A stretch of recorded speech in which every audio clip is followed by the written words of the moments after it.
ഈ വീഡിയോയിൽ ഈ ഡെവലപ്മെന്റിൽ വളരെ ഇമ്പോർട്ടൻ്റ് ആയിട്ട് നമ്മൾ ശ്രദ്ധിക്കേണ്ട കുറച്ച് വിഷയങ്ങൾ എന്ന് പറഞ്ഞാൽ അമേരിക്കയുടെ ഇടപെടലാണ്. ഈ അമേരിക്കയുടെ ഇടപെടൽ എന്തുകൊണ്ട് ഉണ്ടായി എന്ന് പറഞ്ഞുള്ള കാര്യം നമ്മളിത് ഡീറ്റെയിൽ ആയിട്ട് നോക്കുമ്പോഴത്തേക്കും ഇന്ത്യ നടത്തുന്ന ഈ ഒരു ആക്രമണം, അതായത് ഇന്ത്യ ഈ കഴിഞ്ഞ 4 ദിവസം കൊണ്ട് നടത്തിയ ആക്രമണത്തിൽ പാകിസ്ഥാൻ്റെ ഒരു ന്യൂക്ലിയർ സ്റ്റോറേജ് സൈറ്റ് ഇന്ത്യ തകർത്ത് കളഞ്ഞിട്ടുണ്ട്. ഇതാണ് ആധികാരികമായിട്ട് വരുന്നത്. ഞാനിവിടെ ഒരു ഇമേജ് കാണിക്കുന്നുണ്ട്. ആ ഇമേജിൽ നിങ്ങൾ വളരെ വ്യക്തമായിട്ട് മനസ്സിലാക്കുക. ഇത് സെറങ്കോട്ട എന്ന് പറഞ്ഞ ഒരു എയർബേസിൻ്റെ സൈഡിൽ ഇന്ത്യ നടത്തിയ അറ്റാക്കാണ്. സെറങ്കോട്ട എന്ന് പറഞ്ഞ എയർബേസ്, ആ എയർബേസിൻ്റെ ഇതിന് മുമ്പുള്ള ഇമേജ്, ഇപ്പം നിലവിലുള്ള ഇമേജ് രണ്ടും കൂടെ കമ്പാരിസൺ ചെയ്ത് നോക്കിക്കഴിഞ്ഞാൽ നമുക്ക് വളരെ വ്യക്തമായിട്ട് മനസ്സിലാക്കാൻ പറ്റും ഇന്ത്യ ഏത് ഭാഗമാണ് അവിടെ ആക്രമിച്ച് നശിപ്പിച്ച് കളഞ്ഞത് എന്നുള്ളത്. ഇന്ത്യയുടെ പിന്നെ ഇതിനകത്ത് ഏറ്റവും ഇമ്പോർട്ടൻ്റ് ആയിട്ട് മനസ്സിലാക്കാൻ പറ്റുന്നത് S-400 എന്ന് പറഞ്ഞ എയർ ഡിഫൻസ് സിസ്റ്റം മൊത്തത്തിൽ ഇന്ത്യയുടെ എല്ലാ ഡിഫൻസ് മേഖലകളും കൂടെ, അതായത് മൊത്തത്തിലുള്ള ഡിഫൻസ് സിസ്റ്റം നോക്കിക്കഴിഞ്ഞാൽ അതിൽ വെറും 10% മാത്രമേ ഇന്ത്യ ഉപയോഗിച്ചിട്ടുള്ളൂ എന്നാണ് പറയുന്നത്. ചുരുക്കി പറഞ്ഞാൽ S-400 തന്നെ ഫുൾ ഫ്ലഡ്ജ് ആയിട്ട് ഉപയോഗിച്ചില്ല എന്നാണ് വാർത്തകൾ വരുന്നത്. അതിനു മുമ്പ് തന്നെയാണ് നമ്മൾ പാകിസ്ഥാൻ്റെ ഒരു മിസൈൽ പോലും ഇന്ത്യക്കുള്ളിൽ വീഴാത്ത രീതിയിൽ പ്രതിരോധം തീർത്തത് ഇന്ത്യ. ആ രീതിക്ക് എഫിഷ്യൻ്റ് ആണ്. ശരിക്കും ഇന്ത്യ പാകിസ്ഥാൻ യുദ്ധം ഒരുപാട് ആൾക്കാരുടെ, ശരിക്കും കഴിഞ്ഞ 4 ദിവസം കൊണ്ട് ഇന്ത്യ പാകിസ്ഥാൻ്റെ ഇടയിൽ നടന്ന ഈ ഒരു യുദ്ധം ശരിക്കും ഇന്ത്യയെ പല രാജ്യങ്ങളും ഉറ്റുനോക്കുന്ന രീതിയിൽ മാറിയിട്ടുണ്ട്. ചില വൻകിട രാജ്യങ്ങൾ ഭീതിയോടെ നോക്കുകയും, അതായത് അവരുടെ ആയുധ കച്ചവടവും ഇമാതിരിപ്പെട്ട കാര്യങ്ങൾക്കൊക്കെ ഒരു തിരിച്ചടിയായി പോകുന്നു എന്നുള്ളത് അമേരിക്കൻ സൈഡിൽ നിന്ന് വരുന്ന ആ ഒരു കാഴ്ചപ്പാട് അങ്ങനെയാണ്. കാരണം അമേരിക്കയാണ് എല്ലാ കാലത്തും ഈ ഒരു ആയുധ വിൽപ്പനയിൽ ഡോമിനേറ്റ് ചെയ്ത് നിന്നിരുന്നത്, ഇപ്പോഴും നിൽക്കുന്നത്. അതിനൊരു ചെറിയ വിലങ്ങുതടി ആവാൻ സാധ്യതയുണ്ട് ഇന്ത്യ. അത് അമേരിക്ക തിരിച്ചറിയുന്നുണ്ട്. American vice president JD Vance പറഞ്ഞത്, നമ്മളെ ഇന്ത്യ പാകിസ്ഥാൻ വിഷയങ്ങളിലൊന്നും ഇടപെടുന്നില്ല, തീർച്ചയായിട്ടും ആരെങ്കിലും ഒരാൾ സഹായം ചോദിച്ചു കഴിഞ്ഞാൽ ആ സഹായം നമ്മൾ ചെയ്തു കൊടുക്കാൻ ബാധ്യസ്ഥരാണ്, അപ്പോൾ ആ നിലയിൽ ഒരു സഹായം ഞങ്ങൾ ചെയ്തെന്നേ ഉള്ളൂ എന്നാണ് അമേരിക്ക പറഞ്ഞു വെച്ചത് JD വാൻസ്. ഇതിൻ്റെ അർത്ഥം വേറെ ഒന്നുമില്ല, തീർച്ചയായിട്ടും ഇന്ത്യയല്ല JD വാൻസിനെ അപ്രോച്ച് ചെയ്തത്, അല്ലെങ്കിൽ അമേരിക്ക അപ്രോച്ച് ചെയ്തത്. JD വാൻസ് ഉദ്ദേശിച്ചത് ഇന്ത്യയുമല്ല. JD വാൻസ് ഉദ്ദേശിച്ച സഹായം അഭ്യർത്ഥിച്ച ആൾക്കാർ പാകിസ്ഥാനികളാണ്, അല്ലാതെ ഇന്ത്യക്കാരല്ല. അതിൻ്റെ കാരണം വേറെ ഒന്നുമില്ല. ഇപ്പോൾ സഡൻലി ഇന്ത്യ നല്ല രീതിയിൽ ഫുൾ ഫ്ലഡ്ജായിട്ട് തകർത്തടിച്ചുകൊണ്ടിരിക്കുന്ന സമയത്ത് എന്തുകൊണ്ട് സഡൻലി ഒരു സീസ് ഫയർ ഉണ്ടായി എന്ന് പറഞ്ഞു കഴിഞ്ഞാൽ അതിൻ്റെ തക്കതായ കാരണം പാകിസ്ഥാൻ്റെ ഉള്ളിൽ റേഡിയേഷൻ ലീക്കേജ് സംഭവിച്ചിട്ടുണ്ട്. ഈ റേഡിയേഷൻ ലീക്കേജ് എന്ന് പറയുന്നത്, ഞാൻ ഈ കാണിക്കുന്ന മാപ്പിൽ ഹിറ്റ് 1 ഹിറ്റ് 2 എന്ന് പറഞ്ഞ് 2 ലൊക്കേഷൻ സ്പോട്ട് ചെയ്തിട്ടുണ്ട്. ഈ സ്പോട്ടിൽ ഒന്നിലാണ് റേഡിയേഷൻ ലീക്കേജ് ഉണ്ടായിക്കൊണ്ടിരിക്കുന്നത്. ഇതൊക്കെ തന്നെ ഇന്ത്യ കൃത്യമായി ടാർഗറ്റ് സെറ്റ് ചെയ്ത് അറ്റാക്ക് നടത്തിയ സ്ഥലങ്ങളാണ്. അതിൻ്റെ കുറച്ചുകൂടി ഡീറ്റെയിൽ ആയിട്ടുള്ള ഇമേജുകളൊക്കെ കിടപ്പുണ്ട്. അല്ലെങ്കിൽ ഞാൻ ഇടയ്ക്കിടയ്ക്ക് ഷെയർ ചെയ്ത് പോവാം, നിങ്ങൾക്ക് കണ്ടു കഴിഞ്ഞാൽ തന്നെ മനസ്സിലാക്കാൻ പറ്റുന്ന കാര്യങ്ങളാണ്.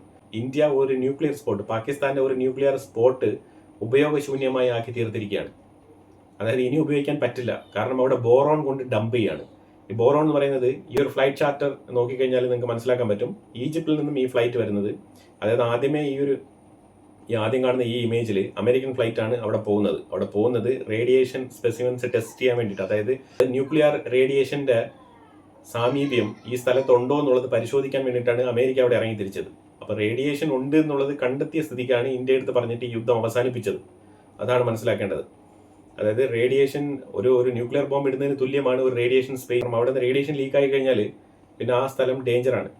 അപ്പോൾ അതിനെ തടയാൻ വേണ്ടിയിട്ട്, ഈ റേഡിയേഷൻ അബ്സോർബ് ചെയ്യാൻ വേണ്ടിയിട്ടും ഇതിനെ തടഞ്ഞു നിർത്താൻ വേണ്ടിയിട്ടുമാണ് ഈജിപ്തിൽ നിന്നും ഈ ഞാൻ കാണിക്കുന്ന ചാർട്ടർ ഫ്ലൈറ്റ് പോകുന്നത്.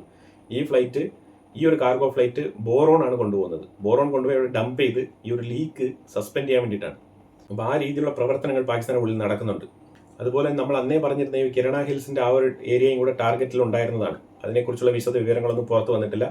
ഈ ഒരു സൈറ്റും കൂടി ഇന്ത്യ അറ്റാക്ക് ചെയ്തിട്ടുണ്ടോ എന്നുള്ളതും കൂടി മനസ്സിലാക്കേണ്ടതുണ്ട്. ഇപ്പം ഞാൻ പറഞ്ഞ ഇന്ത്യ അറ്റാക്ക് ചെയ്തു എന്ന് പറയപ്പെടുന്നത് സെറങ്കോട്ട എയർബേസിൻ്റെ അടുത്ത്, സെറങ്കോട്ട എന്ന് പറഞ്ഞ ഒരു എയർപോർട്ടിൻ്റെ ഭാഗത്ത് സ്ഥിതി ചെയ്യുന്ന ന്യൂക്ലിയർ സ്റ്റോറേജ് സെൻ്ററാണ്, ന്യൂക്ലിയർ റിസർച്ച് സെൻ്ററാണ് ഇന്ത്യ അറ്റാക്ക് ചെയ്തത് പാകിസ്ഥാന് വൻ നഷ്ടമാണിത്. യുദ്ധം നടക്കുമ്പം നമ്മൾ മനസ്സിലാക്കേണ്ടത്, ആദ്യം കുറേ ഫേക്ക് ന്യൂസുകൾ വന്ന്, ആ ഫേക്ക് ന്യൂസുകൾ വന്നപ്പോഴത്തേക്കും ചൈനയുടെ മാർക്കറ്റ് കുറച്ച് ഇങ്ങനെ കുതിച്ചുയർന്ന രീതി ഉണ്ടായിരുന്നു. അത് കഴിഞ്ഞിട്ട് ഫേക്ക് ന്യൂസ് മാറിയിട്ട് ഇന്ത്യക്കുള്ളിൽ തന്നെ മീഡിയ പല രീതിയിലും ഫേക്ക് ന്യൂസുകളെ എടുത്തു വെച്ച് ഇങ്ങനെ അലക്കുകയായിരുന്നു. അതായത് ഇന്ത്യൻ ഗവൺമെൻറ്റിനെയും ഇന്ത്യൻ ആർമിയൊക്കെ തന്നെയാണ് അവരെതിരെ വീഡിയോകളൊക്കെ ഇട്ടത്. അതൊക്കെ പലരും കണ്ടതാണ്. പക്ഷെ നമ്മൾ കുറച്ച് താമസിച്ചാണ് വീഡിയോ ഇട്ടത്, കാരണം ഇതിങ്ങനെ വരാനുള്ള സാധ്യതയില്ല. കാരണം റഫേലിനെ അടിച്ച് വീഴ്ത്താനുള്ള ഫ്ലൈറ്റ് അവരുടെ കയ്യിലില്ല, പാകിസ്ഥാൻ്റെ കയ്യിലില്ല. അപ്പോൾ ആ രീതിയിലാണ് നമ്മൾ മനസ്സിലാക്കിയിട്ട് കുറച്ച് താമസിച്ച് വീഡിയോ നമ്മൾ അന്ന് റെക്കോർഡ് ചെയ്തത്. നിക്കോളാസ് എന്ന് പറഞ്ഞ ഈ ഒരു വ്യക്തി US ജനറലാണ്. പുള്ളി പറഞ്ഞിരിക്കുന്നത് പാകിസ്ഥാനും ഇന്ത്യയും തമ്മിൽ ഒരു കമ്പാരിസണും ഇല്ല, നമ്മൾ ആരെയും തന്നെ ഈക്വലായിട്ട് കാണുന്നുമില്ല. തീർച്ചയായിട്ടും മീഡിയേഷൻ്റെ സമയത്ത് നമ്മൾ ഇതൊക്കെ പറയും, അതിലെല്ലാ കാര്യങ്ങൾ. ഇന്ത്യൻ ആർമിയെ സംബന്ധിച്ചിടത്തോളം പാകിസ്ഥാൻ ഒന്നുമല്ല എന്നാണ് പറഞ്ഞിരിക്കുന്നത്. കാരണം ഇന്ത്യൻ ആർമി പ്രൊഫഷണൽ ആർമിയാണെന്നാണ് പറഞ്ഞിരിക്കുന്നത്. പാകിസ്ഥാനെ അങ്ങനെയല്ല വിലയിരുത്തുന്നതും അങ്ങനെയല്ല അമേരിക്ക കാണുന്നതും. ഗ്ലോബലി നടക്കുന്ന ചർച്ചകളും വരുന്ന ആ ഒരു റെസ്പോൺസുമാണ്. ഇന്ത്യ പാകിസ്ഥാൻ 4 ദിവസം നടത്തിയ ഒരു യുദ്ധം എന്ന് പറഞ്ഞാൽ അത് വെറും ഒരു യുദ്ധമല്ല, ശരിക്കും പറഞ്ഞാൽ ഇന്ത്യയുടെ പ്രൗഡ് മൊമെൻ്റ് ആയിട്ട് വേണം നമുക്ക് കാണാൻ. കാരണം ആ രീതിയിലാണ് ഗ്ലോബലി പല സ്ഥലത്തും ഇന്ത്യ ഫോക്കസ് ചെയ്യപ്പെടുന്നത്. അതുപോലെ തന്നെ അർമേനിയ ആകാശ് മിസൈൽ നമ്മുടെ അടുത്ത് സ്വന്തമാക്കിയ അർമേനിയ ഇപ്പം വലിയ പ്രൗഡോട് കൂടിയാണ് നിൽക്കുന്നത്. അവരുടെ ഒരു ടീം തന്നെ ഇന്ത്യക്കുള്ളിൽ ഇപ്പം ഈ ആകാശ് മിസൈലുമായിട്ട് ബന്ധപ്പെട്ടുള്ള ചർച്ചകളും അത് കൂടുതൽ പർച്ചേസ് ചെയ്യാനുള്ള കാര്യങ്ങളുമായിട്ടൊക്കെ മുന്നോട്ട് നീങ്ങുകയാണ്. അതുപോലെ ഈ ഒരു ഇന്ത്യ പാകിസ്ഥാൻ യുദ്ധം കഴിഞ്ഞ പാടെ ഇപ്പം നടക്കുന്ന വിഷയങ്ങൾ എന്ന് പറഞ്ഞാൽ ചൈനയ്ക്ക് തിരിച്ചടി. കാരണം ഇതിനകത്ത് ചൈനയുടെയും തുർക്കിക്കും കിട്ടിയ ഒരു അടി എന്ന് പറഞ്ഞാൽ നമ്മൾ വെറുതെ പറഞ്ഞല്ല. ഈ ഒരു വിഷയത്തെക്കുറിച്ച് ഞാൻ ഓൾറെഡി തന്നെ സംസാരിച്ചിട്ടുണ്ട്. ആദ്യം ചൈനയുടെ റഡാർ സിസ്റ്റമാണ് ഇവർ ഈ സറഗോട്ട എന്ന് പറഞ്ഞ ഈ ഒരു ന്യൂക്ലിയർ സ്റ്റോറേജ് സൈറ്റിൻ്റെ അവിടെയൊക്കെ വെച്ചിരുന്നത്. HQ-9 radar system. ഈ ചൈനയുടെ HQ-9 റഡാർ സിസ്റ്റം ഫെയിൽഡ് ആണ്. പിന്നെ ആ റഡാർ സിസ്റ്റത്തിലുള്ള കോർഡിനേറ്റ്സ് റിസീവ് ചെയ്തിട്ട് LY80 എന്ന് പറഞ്ഞ ആ ഒരു ഡിപ്ലോയ്മെന്റ്, വെപ്പൺ ഡിപ്ലോയ്മെന്റ്, ആ യൂണിറ്റും ഫെയിൽഡ് ആണ്. ഇതിലുപരിയായിട്ട് ചൈനയിൽ നിന്ന് മേടിച്ച CH-4 ഡ്രോൺ അത് ഫെയിലിയർ മോഡലാണ്. J-10, J-17 ഇതെല്ലാം തന്നെ ഫെയിലിയർ ആയി വന്നിരിക്കുന്ന ഒരു അവസ്ഥയാണ് ഇന്ന് കാണാൻ കഴിയുന്നത്. ചൈന അതിന് കൊടുത്തിരിക്കുന്ന ഒരു എക്സ്പ്ലനേഷൻ എന്ന് പറഞ്ഞാൽ ഞങ്ങളുടെ വെപ്പൺസ് ഒക്കെ വളരെ പെർഫെക്റ്റ് ആണ്, പാകിസ്ഥാന് ഉപയോഗിക്കാൻ അറിയില്ല, അതുകൊണ്ടാണ് ഇങ്ങനെ സംഭവിച്ചതെന്നാണ് ചൈന കൊടുത്തിരിക്കുന്ന എക്സ്പ്ലനേഷൻ. ആ രീതിയിലാണ് കാര്യങ്ങൾ മുന്നോട്ട് പോയിരിക്കുന്നത്. ഇപ്പം നമ്മൾ 80 യുദ്ധവിമാനങ്ങൾ ഉപയോഗിച്ചപ്പോഴത്തേക്കും പാകിസ്ഥാൻ 40-ലധികം യുദ്ധവിമാനങ്ങളാണ് ഉപയോഗിച്ചത്. കാരണം വേറെ ഒന്നല്ല, അവരുടെ ഓപ്പറേഷണൽ കപ്പാസിറ്റി അത്രയേ ഉള്ളൂ. അവരുടെ കയ്യിൽ 100 വിമാനങ്ങൾ ഉണ്ടെങ്കിൽ അതിൽ 80 എണ്ണം റെഡി ടു ഫ്ലൈ ആണെന്നുണ്ടെങ്കിൽ അതിന് 80% അവർക്ക് കപ്പാസിറ്റി ഉണ്ടെന്ന് വിലയിരുത്തും. പക്ഷെ അവർ 45-40 കൊണ്ടുവന്നുള്ളൂ എന്നുണ്ടെങ്കിൽ അവരുടെ കപ്പാസിറ്റി അത്രയേ ഉള്ളൂ.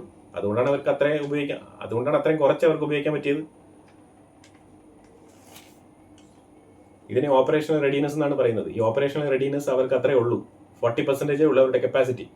ഇന്ത്യയുടെ മുന്നിൽ ഒരിക്കലും പിടിച്ചു നിൽക്കാൻ പറ്റാത്തത്രയും ദാരിദ്ര്യമാണ്. അതാണ് മനസ്സിലാക്കേണ്ടത്. ഇപ്പൊ അടുത്ത് ഈ ഒരു യുദ്ധം കഴിഞ്ഞ പാടെ ഇന്ത്യക്ക് കിട്ടിയ ഒരു നേട്ടം ചിലപ്പോൾ റഷ്യ പറഞ്ഞിരിക്കുകയാണ്, S-500 എന്ന് പറഞ്ഞ ആ ഒരു ഡിഫൻസ് സിസ്റ്റം ഇന്ത്യക്കുള്ളിൽ തന്നെ റഷ്യയും ഇന്ത്യയും കൂടെ ചേർന്ന് ഉൽപ്പാദിപ്പിക്കാൻ റഷ്യ ഒരു പ്രൊപ്പോസലുമായിട്ട് വന്നിരിക്കുകയാണ്. ഇപ്പോൾ ഇതൊക്കെയാണ് നമ്മളിവിടെ വളരെ ശ്രദ്ധേയമായിട്ട് നോക്കി കാണേണ്ടത്. ഇതൊക്കെ ശരിക്കും നമ്മളുടെ മെയിൻ സ്ട്രീം മീഡിയാസ് ഇതൊക്കെ എടുത്ത് പറയുന്നുണ്ടോ എന്നുള്ളത് നമുക്കറിയത്തില്ല. ഇതൊക്കെ സംഭവിച്ചുകൊണ്ടിരിക്കുന്ന വിഷയങ്ങളാണ്. പാകിസ്ഥാന്റെ ഒരു ഫുൾ മിസൈൽ തന്നെ നമ്മുടെ രാജ്യത്ത് പൊട്ടാതെ വീണ് നമുക്ക് കിട്ടിയിട്ടുണ്ട്. ഫുൾ സെറ്റ് കിട്ടിയിട്ടുണ്ട്. അതേപോലെ അവർ ജമ്മു, ശ്രീനഗർ, പട്ടാൻകോട്ട് ഇവിടെയൊക്കെ അവർ ടാർഗറ്റ് ചെയ്തതാണ്. എന്നിട്ട് അവർക്ക് ഒരെണ്ണം പോലും ഇന്ത്യക്കുള്ളിൽ പൊട്ടിക്കാൻ പറ്റിയിട്ടില്ല. പിന്നെ അവർ ഏറ്റവും കൂടുതൽ വിശ്വസിച്ചിരുന്ന PL-15 250 kilometre long range Mac 4 സ്പീഡിൽ പോകുന്ന ആ ഒരു മിസൈൽ സിസ്റ്റമാണ് അവർ ഏറ്റവും കൂടുതൽ വിശ്വസിച്ചിരുന്നത്. അത് തന്നെ ഉപയോഗശൂന്യമായ അവസ്ഥയാണ് നമുക്ക് കാണാൻ കഴിഞ്ഞത്. ചെറിയ നാശനഷ്ടങ്ങളൊക്കെ നമുക്ക് ഉണ്ടായിട്ടുണ്ട്, ഇല്ലാന്നില്ല. പക്ഷേ 98% നമ്മൾ സേഫാണ്. സോങ്കർ എന്ന് പറഞ്ഞാൽ അവരുടെ കയ്യിൽ ഒരു സാധനമുണ്ട്. അതായത് 45 കിലോ വരെ പൊക്കി എടുത്തുകൊണ്ട് പോയിട്ട് ഇതേപോലെ ബോംബൊക്കെ ഡംപ് ചെയ്യാൻ പറ്റുന്ന രീതിയിലുള്ള ഒരു ഡ്രോൺ സിസ്റ്റം ഉണ്ട്. ഇത് തുർക്കിയുടെ ഒരു പ്രോഡക്റ്റാണ്. ഈ തുർക്കിയുടെ പ്രോഡക്റ്റ് പാകിസ്ഥാന്റെ കയ്യിലുണ്ട്. ഈ സാധനം എവിടെയൊക്കെ ഉണ്ടോ, എവിടെയൊക്കെ അവർ സ്ഥാപിച്ചിട്ടുണ്ടായിരുന്നോ അവിടെയൊക്കെ ഇന്ത്യ ഇത് അറ്റാക്ക് ചെയ്ത്, അവിടെയൊക്കെ ഇന്ത്യ ഇത് അടിച്ച് നശിപ്പിച്ച് കളഞ്ഞിട്ടുണ്ട്. ഈ സാധനത്തിനെ 10-40 എങ്ങാണ്ട് ഉണ്ടായിരുന്നാണ് പൊതുവിൽ വാർത്തകൾ മനസ്സിലാക്കാൻ പറ്റുന്നത്. അത്രയും ഇന്ത്യ കൃത്യമായിട്ട് ടാർഗറ്റ് സെറ്റ് ചെയ്ത് അടിച്ച് കളഞ്ഞിട്ടുണ്ട്. അതുപോലെ രാജസ്ഥാനിൽ ഒരു ബൈറാക്ടർ എന്ന് പറഞ്ഞ തുർക്കിയുടെ ഡ്രോൺ, വളരെ ഫേമസ് ആയിട്ടുള്ള ഡ്രോണാണ് ഇന്ത്യ അറ്റാക്ക് ചെയ്ത് താഴെ ഇട്ടിരിക്കുന്നത്. ഇതൊക്കെ ഇന്ത്യ ചെയ്ത അച്ചീവ്മെന്റുകളുടെ ഭാഗമാണ്. ഇതൊക്കെ എടുത്തെടുത്ത് ഓരോരുത്തരും പറയുന്നുണ്ടോ എന്നുള്ളത് നമുക്കറിയത്തില്ല. പക്ഷെ എന്തായാലും ഞാനിത് പറഞ്ഞു പോകാൻ തന്നെ ഉദ്ദേശിക്കുന്നത്. ബൈറാക്ടർ TP ഡ്രോൺ, ആ ഡ്രോണാണ് നമ്മൾ അടിച്ച് വീഴ്ത്തിയത് രാജസ്ഥാനിൽ. തുർക്കിക്കൊക്കെ ഇത് വൻ അടിയാണ്. തിരിച്ചടി എന്ന് പറഞ്ഞാൽ നിസ്സാര തിരിച്ചടിയൊന്നുമല്ല. ഇന്നലത്തെ വാർത്താ സമ്മേളനത്തിൽ പറഞ്ഞത് ഒരു F-16 അറ്റാക്ക് ചെയ്തിട്ടുണ്ടാവാൻ സാധ്യതയുണ്ട്. കാരണം ഒരു ഹൈടെക് എയർക്രാഫ്റ്റ് ഞങ്ങൾ അടിച്ചിട്ടുണ്ടെന്ന് പറഞ്ഞിട്ടുണ്ട്. ഹൈടെക് എന്താണെന്ന് ഉദ്ദേശിക്കുമ്പോൾ നമുക്ക് F-16 ആണ് നമുക്ക് തോന്നുന്നത്. അല്ലാതെ പാകിസ്ഥാനുള്ളിൽ ഹൈടെക് ആയിട്ട് വേറെ സാധനങ്ങളൊന്നും ഇല്ല. ബാക്കിയെല്ലാം ചൈനീസ് മെയ്ഡാണ്. അപ്പോൾ അതൊരു F-16 ആവാൻ സാധ്യത വളരെ കൂടുതലാണ് എന്ന് നമുക്ക് വായിച്ചെടുക്കാം വരികൾക്കിടയിലൂടെ. വൈകാതെ തന്നെ അതിൻ്റെ വാർത്തകൾ പുറത്തു വരും. അമേരിക്ക ആയിരിക്കണം ഒരു പക്ഷേ ഈ വാർത്ത മുക്കി വെച്ചിരിക്കാനുള്ള സാധ്യത. ഇന്ത്യ അടുത്ത് പറഞ്ഞിട്ടുണ്ടാവും, പുറത്ത് പറയേണ്ടതാണ്. സൗദി UAE HQ-9 വേണ്ടിയിട്ട് കോൺട്രാക്ട് സൈൻ ചെയ്തിട്ടിരിക്കുന്ന ആൾക്കാരാണ് സൗദി UAE. ഇപ്പോൾ അവർ പോസ്റ്റ്പോണ്ട് ചെയ്തിട്ട് അത് വീണ്ടും റീകൺസിഡർ ചെയ്യണമെന്ന് പറഞ്ഞിട്ടുണ്ട്. ഏത്? ചൈനയുടെ HQ-9. അവിടെ കച്ചവടം പൊളിയുന്നോ? ഇങ്ങനെ പൊളിയും. അതേപോലെ തായ്ലാൻഡ് VT-4 എന്ന് പറഞ്ഞ ടാങ്കിന് വേണ്ടിയിട്ട് എഗ്രിമെന്റ് ഒപ്പിട്ടതാണ്. ആ ഒരു എഗ്രിമെന്റ് ഇപ്പം ക്യാൻസൽ ആകുന്ന അവസ്ഥയിൽ എത്തിപ്പെട്ടിരിക്കുകയാണ്. കോൺട്രാക്ട് സൈൻ ചെയ്ത പല രാജ്യങ്ങളും ഇപ്പം അതിനെക്കുറിച്ച് വിശദമായി പഠിക്കുകയും അതിനെക്കുറിച്ച് ഡീറ്റെയിൽ ആയിട്ട് മനസ്സിലാക്കുകയും ചെയ്യുന്ന ഒരു അവസ്ഥയിലാണ് ഉള്ളത്. ഇന്റർനാഷണൽ മീഡിയാസിനെയാണ് നമ്മുടെ മീഡിയ കൂടുതലും ഫോളോ ചെയ്തുകൊണ്ട് അതിനെ ഫോളോ ചെയ്തുകൊണ്ടാണ് ഇവിടെ വാർത്തകൾ കൊടുക്കുന്നത്. ഇന്റർനാഷണൽ മീഡിയ കൃത്യമായ പ്രൊപ്പഗൻഡ, ഇന്ത്യക്കെതിരെയുള്ള പ്രൊപ്പഗൻഡ ഇപ്പം തന്നെ അടിച്ചിറക്കി കഴിഞ്ഞു.